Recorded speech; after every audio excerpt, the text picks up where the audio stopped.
Senior peoples conference रहनुमा और साबिक एमएलसी यासिर रशीद ने कहा कि पीएचईडी की बुनियाद झूठ और धोखे पर मबनी है। इसका अंजाम भी धोखा के तौर पर ही जाहिर करने लगा है। यासिर रशीद ने इन बातों का इजहार गांव में एक सियासी तकरीब के दौरान किया।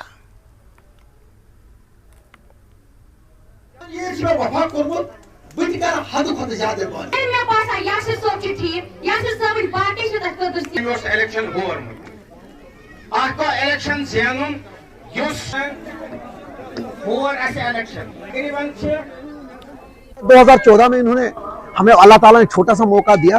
आप देख रहे होंगे जितने भी ये प्रोजेक्ट चल रहे हैं, अगर आप निकालेंगे ये कब के सैंक्शन हुए हैं, ये उसके बाद के हैं। ये 2016, 17, 18 में सैंक्शन हुए हैं। सारे प्रोजेक्ट्स पे इस पे काम किए।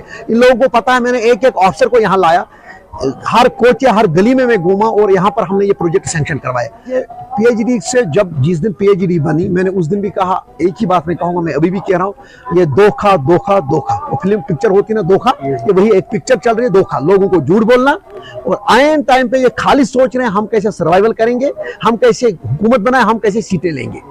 इनको न कश्मीरियों की दर्द थी, न है, न रहेगी। न इन्होंने कभी कश्मीर की बात की है। पीएचडी को मैं छोटा सा एक इंसान हूं, मैं कोई बड़ा नहीं हूं, लेकिन एज ए खाली एक अदना इंसान की हैसियत से भी मैंने हमेशा इस पीएचडी को मैंने रिकॉग्नाइज ही नहीं किया, क्योंकि जो भी बुनियाद झूठ में बनी होगी उस चीज को रिकॉग्नाइज नहीं करना चाहिए हमें, क्योंकि हमें अल्लाह ताला ने दिमाग दिया है, सोच दी है, और हमें सोचना चाहिए लोग क्या कर रहे हैं। ये ऐन वक्त में भी इन्होंने पहले भी धोखा दिया था और आज भी ये धोखा था। नेशनल कॉन्फ्रेंस ने हमेशा लोगों को धोखा दिया है।